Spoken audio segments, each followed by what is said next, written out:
Да, и она што следува деновиве во текот на оваа недела или при крајот на оваа недела е нешто што веројатно сите ние го очекуваме, кои ќе бидат новите маски, ќе дознаете ако присуствувате таму. Вивчани ве поканува секако 12, 13 и 14 за се она што се случува секоја година. Ќе биде веројатно и овој пат најубавите маски ќе се видат таму, ќе има избор, ќе има можност на богата програма најавуваат вивчанци и оваа година.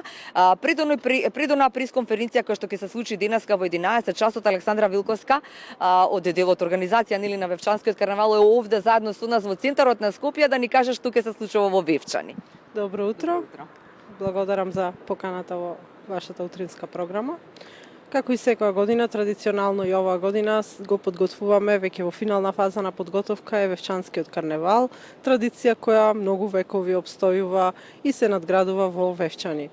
На наше големо задоволство и годинава ќе имаме многу маски, многу убава музичка програма.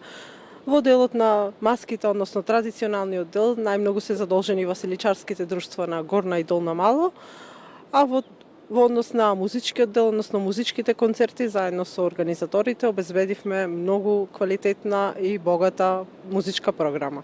Може ли да споменеме еве сега што ќе биде 12 и што на 13 а 14 веќе е маските? Така, на 12 поп концерт, односно ги имаме Венко Серафимовски, Фиц со Студени нозе, ДНК, Last Expedition и Брука Бенд. А на 13 заедно со василичарите, значи почнува карневалот, а вечерта имаме исто така музичка програма. Во центарот на Вевчани ќе бидат Нино Величковски, Пејро Бели, нашиот локален музичар, Next Time исто така, но најавуваме и една голема музичка звезда балканска, ќе биде објавено и на пресконференцијата која што следува, се работи за Здравко Чолич. Супер. Сега морам да прашам само Александра, вие сте од Вивчани, може да ни кажете има таму место за сите посетители, кај одат луѓето ако не стигнат да преспијат таму?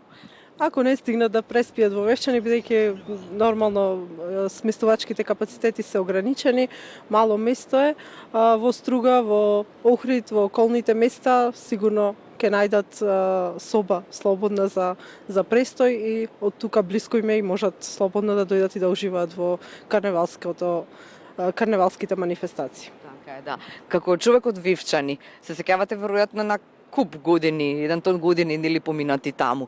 Што паметите најмногу? Што е она што вам ви остава впечаток? Оваа музичкава програма или заедно со маските, се заедно? Се заедно со маските како еден убав пакет на традиција и забава. Нормално Вевчанскиот карневал обстојувал многу векови и мене искрено како вевчанка ме радува што многу мали деца од мала возраст почнуваат да се организираат и да се групираат во маски, што ни дава до значење дека карневалот ќе продолжи да обстојува уште многу долго после нас. Така е, да. Кога ве слушам вака, посакувам сите можеби места во Македонија да си најдат некој ваков начин нели на традиција и на нешто ново можеби со кое што ќе ги собираат луѓето. Така и ќе прават нешто ново, нешто поразлично или нешто убаво што е традиција, па ќе го збогатуваат со музичка програма. Кога сме кај тоа, василичарите, односно оние со маските, не смееме да ги кажам, односно не ни знаете вие заради тоа што тоа се држи во строга тајност, но само можеме да претпоставиме што ќе бидат нивните нели дела. Така. Во однос на василичарските маски, значи стандардните, односно традиционалните маски како глупи авгуси, зет од невеста, ѓаволи, тие ги имаме секоја година традиционално, но во однос на групните или поединечните маски тука не знаеме, немаме никаква информација. Тоа се држи во тајност до последен момент, додека да излезат на карневалот. Низ улиците на Вивчани. Низ улиците, така. Да. Супер, ви благодарам за присуството во Скопје, убава пресконференција, мислам дека кажавме некои детали кои што се важни за гледачите, уште еднаш само подсетување, ако нема место во Вивчани, има место во Струга, има место во Охрид, има место во околните места, Бујрум во Вивчани 12, 13 и 14 се најавува и Здравко Чолич, не знаеме што ќе биде во текот на денот, можеби во 11 часот на пресконференцијата ќе има уште некоја музичка македонска звезда, но тука се и нашите македонски звезди, од Нино Величковски тамбураши, преку нивниот локален бенд, преку ДНК, Брука, не заборав, Last Expedition, Next Time и уште ред луѓе. Можете да се вклучите всушност на Вившански карневал кај нив и да видите што се е на сајтот, па да видите што се е она што може да го видите во Вивчани. Секако убава традиција, вредна за посета и вредно да видите како изгледа Вивчанскиот карневал ако досега не сте го сториле тоа.